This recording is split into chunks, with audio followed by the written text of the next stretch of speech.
Isang malagim na vehicular accident ang nangyari noong ika-29 ng buwang kasalukuyan 2024, alas 4 ng umaga sa Maharlika Highway, Barangay Manangli, Sipukot, Camarines Sur.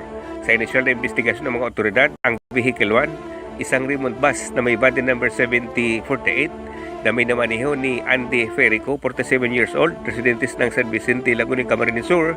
Binabaybay nito ang southbound sa nasabing highway at habang pataas sa kurbada ay aksidenteng nabangga ng nasabing behikulo ang Vehicle 2, isa namang truck ng Philippine Army na minamaniho naman ni Corporal Mark Elves Nicolas, 34 years old, residentes ng Poblacion Rizal, Nueva Ecija.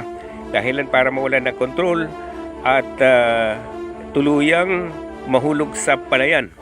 Nagresulta sa nagtamo ng sugat ang mga lulan nito na sina Corporal Ruel Soriano, VFC Mark Anthony Averilla, Private Ernila Pangan, Corporal o CFC Juby John C. Gaspar, Private Gerson Manobin at PFC Mark Reggie Soriano ang driver.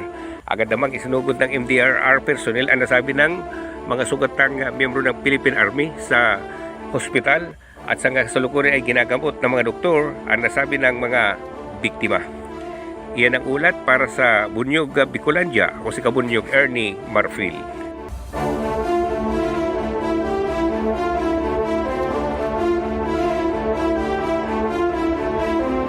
Pinasilip ng isang latero ng bayan ng Pamplona, Camarines Sur ang kanyang jeep na angkop di umano sa jeepney modernization at ito ay magiging alternatibo sa napakamahal na presyo ng mga Euro unit mula pa sa bansang China at doon sa nasyon ng Europa. Ayon kay Jubasar ng CG Jack Motors ng San Ramon, Pamplona, gumawa siya ng 2 unit na nasabi ng sasakyan noong nakaraang pandemya at ito ay nagrurutang sa ngayon, aprobado ng LTFRB sa rutang Siruma-Naga at isang unit naman ay tumatakbo sa rutang Liman na Naga na pareho ang disenyo na pang Euro. Ito di umano ang pintuan ay nasa right side ng driver at 24 seating capacity. Ang taas ay 6 feet o 6 feet para convenient ang mga pasahero.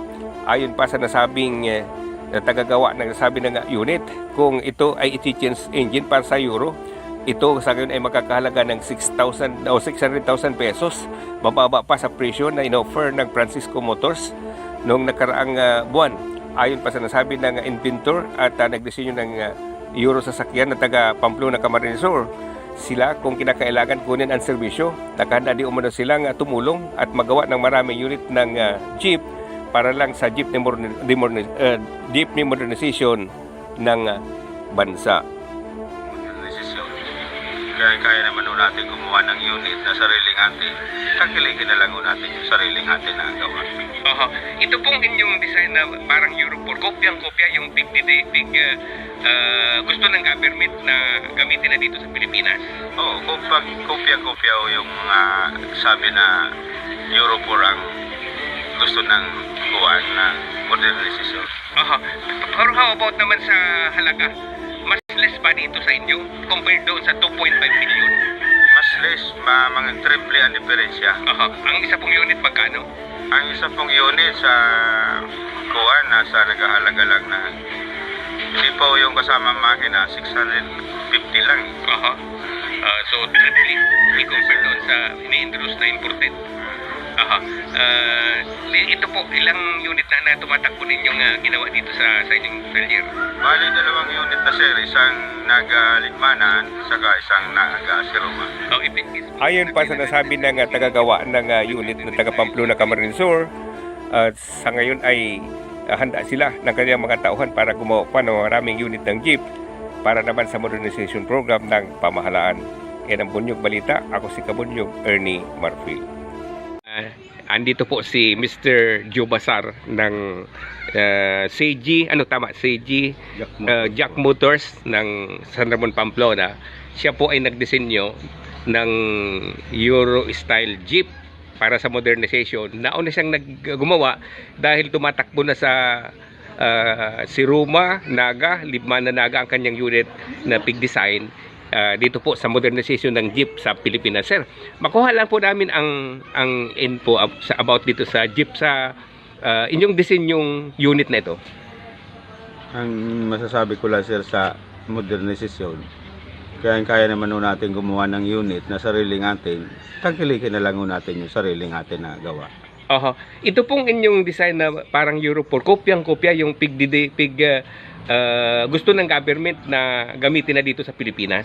Oo, kopyang-kopya ho yung mga sabi na Euro 4 ang gusto ng kuwan ng modernisasyon. Aha. Pero how about naman sa halaga? Mas less ba dito sa inyo compared doon sa 2.5 million? Mas less, mga triple ang diferensya. Aha. Ang isa pong unit magkano? Ang isa pong unit sa kuwan nasa naghahalaga lang na hindi pa ho yung kasama makina, 650 lang. Aha. Hmm. So triple Triple, i-compare sir, doon oo. sa ini-introduce na imported. Mm. Aha. Ito po, ilang unit na tumatakbo ninyong ginawa dito sa inyong talyer? Bali, 2 unit na sir, isang naga-Lidmanan, saka isang naga-Siroma. If in case po na kailanganin ang serbisyo ninyo ng government dahil sa talento ninyo, okay lang po ba sa inyo? Available po kami. Aha. Ilang unit ang kaya nyong gawin ng grupo nyo? Sa unit to, ang isang unit to, hindi aabot ng 2 buwan, Aha. makakagawa ko tayo ng isang unit. Pero kung may magkapital, Pag may mamuhunan no, kayang-kaya ho natin ng isang buwan, isang unit. ay sige. Thank you very much po. Sige.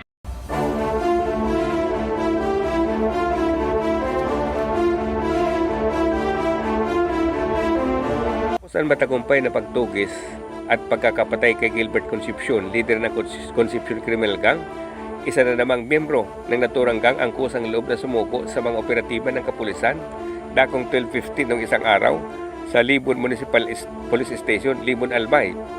Pinili niyang gamitin ang alias na Joe. Ayon sa kanya, ibinahagi ang kanyang pahayag ng pakikiisa sa layuning wakasana ang iligal na gawain ng kanilang grupo. Ipinahayag pa ni Joe na ang kanyang determinasyon na makatulong sa pagpapanatili ng kapayapaan at pag-unlad ng komunidad. Ang PNP Bicol kasama ang iba pang ahensya ng pamahalaan ay nagsumikap na may bigyan ng suporta na sabi ng sumukong miyembro ng gang sa layuning gabayan ito patungo sa landas ng mas maayos at makabuluhang pamumuhay. Ang PNP Bicol ay nanawagan muli sa ilan pang mga miyembro na sa ngayon ay nasa aktibo pang pagkilos at pangungulikta sa mga mamamayan sa nasabing lugar, subalit di umano hindi titigil ang pamahalaan para masupil na ang ginagawang krimen ng sabi ng Concepcion Criminal Group.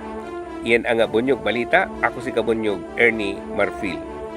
Bunyog, bunyog, halikan na kasama ka. Bunyog, kapag buklod ay may pag-asa. Luzon, Visayas, Mindanao, isa ang pananaw. Sa bagong Pilipinas ang bunyog isisigaw.